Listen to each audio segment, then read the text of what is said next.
ලොකුම ලොකු වැඩක් තියෙනවා කරගන්න. විශ් මෙන්න මේ ලයිට් එක පොඩ්ඩක් සෙට් කරලා දෙන්නකෝ. ඔන්න ඔය විදියට ලයිට් එක සෙට් කරගනිද්දී ඔයාලත් බලා ගන්න ෆොටෝ ෆ්‍රේම් එකකදී කොහොමද ලයිට් එකක් සෙට් කරගන්නේ කියලා. මුලින්ම කරන්න තියෙන්නේ මෝල්ඩ් එකේ ෂේප් එකටම ලයිට් එක හදාගන්න එක. ඉතින් අපි නම් මෙන්න මේ විදියට තමයි කරන්නේ.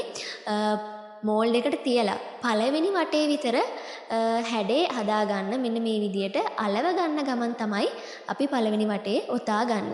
ඉතින් එහෙම කරාම හරි ලේසි මෝල්ඩ් එකේ හැඩේම හදාගන්න.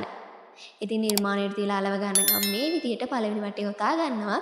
ඊට පස්සේ කරන්නේ මෙන්න මේ ලයිට් එක ගලවලා ගන්නවා. ඉතින් ග්ලූ ගොඩක් පාවිච්චි කරන්නේ නැහැ. මොකද ලයිට් එක ආයේ ගලවලා ගනිද්දී හානියක් නොවෙන්න ඕනේනේ.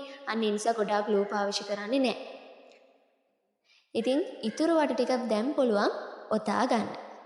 ඉතින් මේ විදිහට කරාම හරි ලේසි.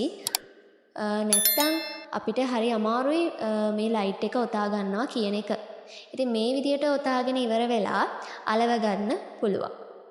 ඊට පස්සේ අපි ග්ලූ ටිකක් පාවිච්චි කරලා කොන් කිහිපයකට වදින විදිහට ලයිට් එක අලව ගන්න ඕනේ නිර්මාණයට තියලා. ඉතින් ග්ලූ ගොඩාක් පාවිච්චි කරන්නේ නැහැ. ඉතින් මම ආයෙමත් කියනවා මොකද නිර්මාණය කැත කරගන්න බෑනේ. ඉතින් මෙන්න මේ විදිහට පුළුවන් ලයිට් එක සෙට් කරගන්න. ඉතින් ඔයාලත් මේ ක්‍රමේ try කරලා බලන්න.